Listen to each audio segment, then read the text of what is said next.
From the CyberHub bunker and studio, you're tuning in to the CyberHub Podcast. And now for your host and CISO, James Azar. Top of the morning, security gang. Great to be back with all y'all. Sorry for the absence over the last few days. There's a story behind it that I will tell here in the near future. However, at this time, I'm not at liberty to fully discuss it just quite yet, but I will here shortly. Thank you all for all the get well messages and everything else. Really do appreciate it. And for everyone that reached out wondering what was going on, again, humbled by your care into the show. But we're back, we're live, and it's great to be back in the studio with all y'all today. I've really missed doing the show.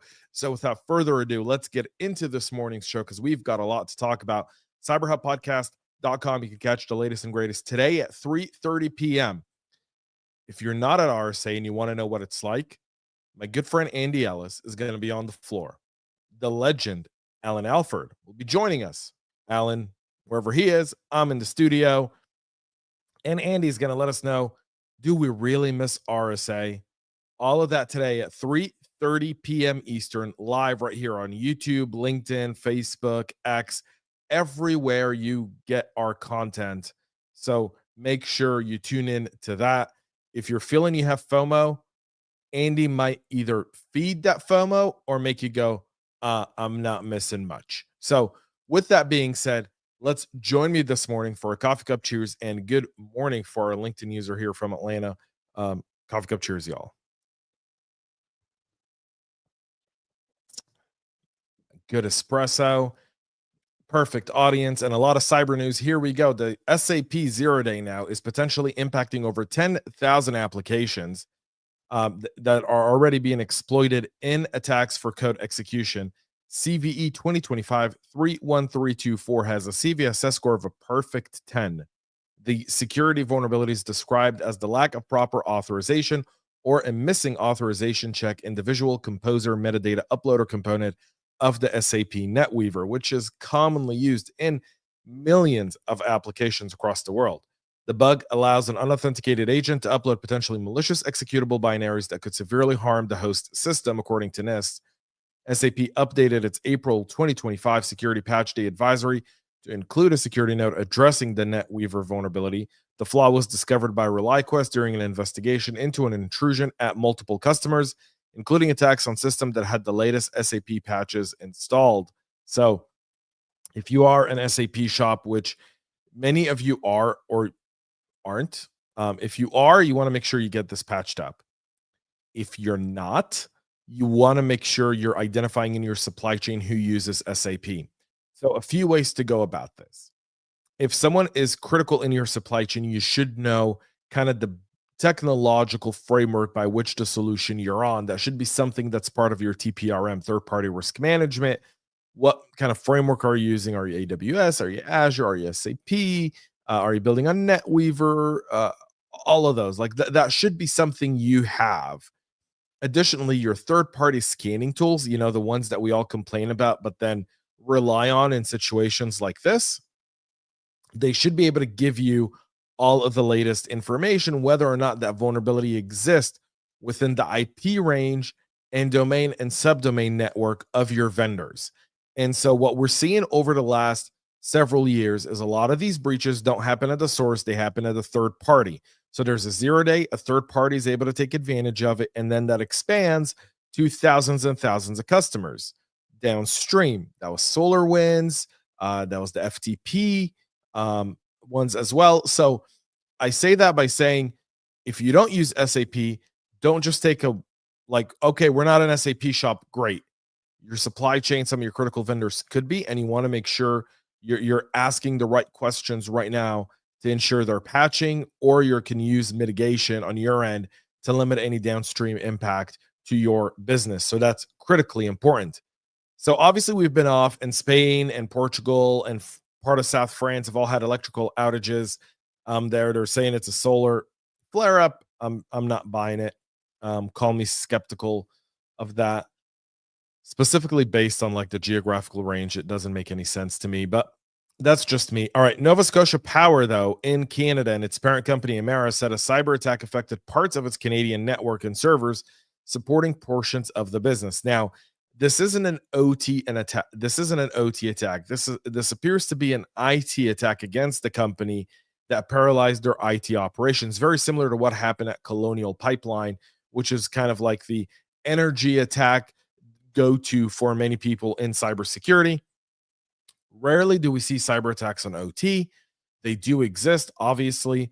There's an aspect to OT cyber attacks where you either have to have kind of some sort of physical on-prem type of access, or someone shouldn't have done something they done, opened an OT network to the internet, and you're able to get in. So this appears to be more IT. Phone numbers were provided to customers in case outages or emergencies needed to be reported. The company's warning that the attack caused increased wait times for callers to the customer care center. When contacted, Emera and Nova Scotia Power declined to say whether the incident is a ransomware attack, but explained it was forced to isolate certain servers affected by the attack in order to prevent further intrusion. Again, all the markings of an IT type of cyber attack on IT infrastructure, not OT. Because if it was OT, then it'd be rolling, there'd be outages, and all of that. So this appears that they had a good backup plan in play because their call centers are operating a lot of their systems, meaning this may have impacted one part of the company and not all of it, meaning they had good network segmentation, which allows for that as well. So again, eyes are paying attention there. The more information we get, the quicker we'll let you all know. South Korean mobile provider SK Telecom has announced free SIM card replacements to its 25 million mobile customers following the USIM data breach, but only 6 million cards are available through May. So SK Telecom talked about this, I think, last week, went through a data breach.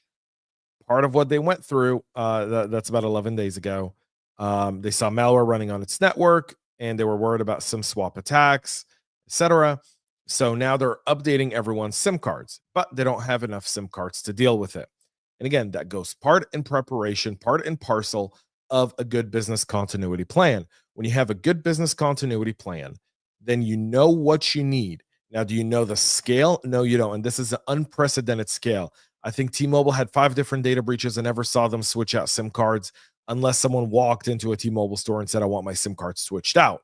So, I mean, they're doing the right thing. They just don't have enough SIM cards. They currently hold 1 million SIM cards, plan to secure 5 million more by the end of May, likely to get their hands on 25 million SIM cards. It'll probably take them until maybe September, October to do that. But again, they're reducing risk as they do this. And so risk reduction is sometimes a time game, right? How, look at that graph and can I reduce risk over time? So I reduce 1 million and maybe my most important high level customers, the ones that might be most taken advantage of per se for this, maybe politicians, owners of companies, etc. And then I slowly kind of move down if SK Telecom has that information, or if they're randomly doing it, I don't know, but that would be the way to go about it. In more ransomware news, a major Japanese logistics provider confirming this week had fallen victim to a ransomware attack, disrupting some of its business. The Tokyo-based CISO World Express KWE, which offers air and sea cargo services globally, said in a statement that they had their systems ransomed. They're notifying customers immediately if they determine their data has been compromised. KWE specializes in freight forwarding or the coordination of shipments on behalf of businesses. It has a subsidiary, Kintetsu Group Holdings, a major Japanese railway holding company. The logistics firm operates in over 30 countries and has numerous offices worldwide. The attack was discovered on April 23rd when KWE reported service disruptions affecting certain customers. However, no additional details are provided at this time. Again, we'll keep monitoring this as well. We move from breaches to geopolitics here for just a minute. France on Tuesday said the Russian state-sponsored attack group APT-28, also known as Fancy Bear, has targeted or compromised a dozen government organizations and other French entities in the country. APT has been active since at least 2004. Dragos observing it targeting OT organizations in 2024 and recorded future in November of 2024, attributed around 60 cyber attacks in organizations in Asia and Europe to Fancy Bear. On Tuesday, the French cybersecurity agency ANSSI published a report attributing attack on the country's local government, admin, ministerial, DBIR, aerospace research, and financial organizations, as well as think tanks to APT-28. In 2024, the victimology of the campaign associated with Fancy Bear intrusion said primarily to include governmental, diplomatic, and research entities, as well as some think tanks.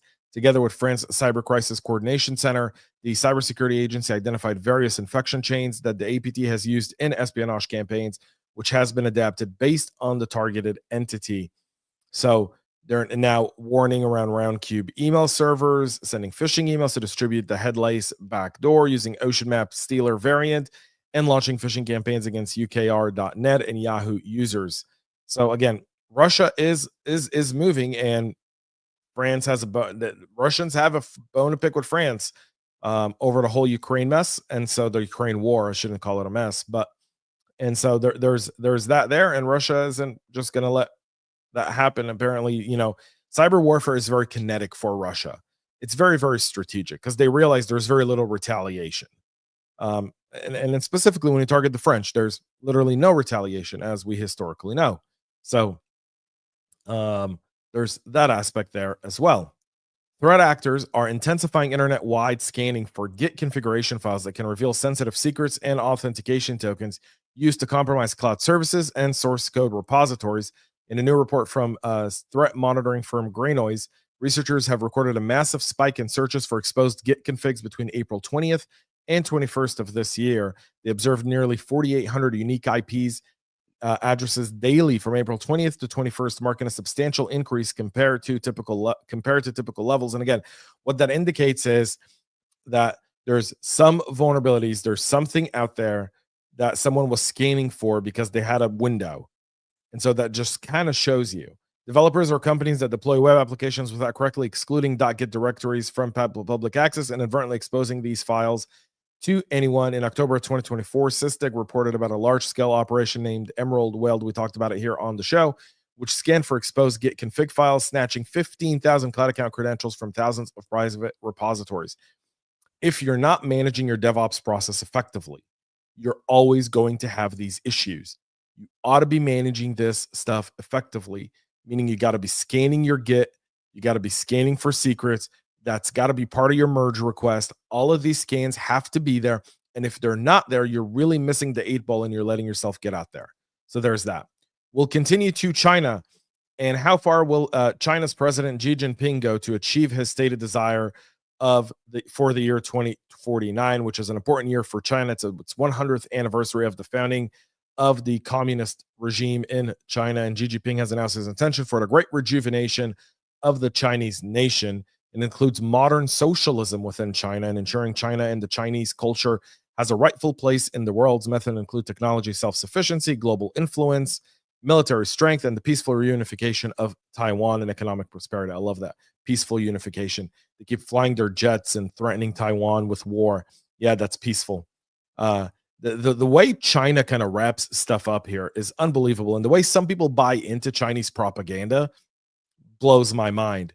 So one of the things they're looking at is the EV market. KATL is the world's largest battery manufacturer in China. For example, it has 40% of the world's electric vehicle market, including Tesla, those manufactured in China and exported from China, BMW, VW, Toyota, Hyundai, and Ford. In January 2025, the Pentagon added CATL to its list of Chinese military companies with alleged ties to the Chinese military. But how can batteries be a threat to national security? After years of claiming its batteries are effectively just dumb bricks, in January of this year, the WEF KATL co-chairman Pan Yin declared the batteries were for EIVs, electric intelligent vehicles. E enables I, and it allows us to offer consumers a whole host of new features that simply weren't possible with traditional internal combustion engines. Suzanne Harrison, principal at Precipence, advises organizations on how to maximize the value of their patents and IPs. Adds, we found some documents on their website that clearly state that the battery management system connects to the KATL cloud, which makes them basically a pager on steroids. And that could potentially enable a backdoor and threats to those, essentially shutting them down. Ross Kaufman, a lieutenant general and retired and former deputy commanding at Army Futures Command, says that the first and perhaps simplest threat is data collection. If the battery is connected to something sensitive, the controller would know what's going on. And when it goes off, a lot of intelligence can be gleaned from this simple data over time. The problem with clandestine operations collecting data is keeping the process clandestine. With batteries, the collection is hidden by occurring within the device itself. And the CCP has those capabilities. So something to keep in mind there. And what someone referencing it to the Israel attack on Hezbollah with the remotely triggered pagers and walkie-talkies attack that happened last year. Could those batteries essentially become ticking time bombs all over the West? Something to consider there as well. A China-aligned APT group called the Wizards has been linked to lateral movement tool called Spellbinder that can facilitate adversary in the middle attacks. Spellbinders does enable adversary in the middle attacks through IPv6 stateless address auto configuration spoofing to move laterally in the compromised network. It intercepts packets and redirects the traffic to legitimate Chinese software so that it downloads malicious updates from a server controlled by the attackers, according to ESET researchers Fasando Munez in a report shared with our friends over at the Hacker News. This is not the first time Chinese threat actors have abused Sogo Opinion software update process to deliver their own malware. This also happened in January of 2024, so something to keep an eye on there.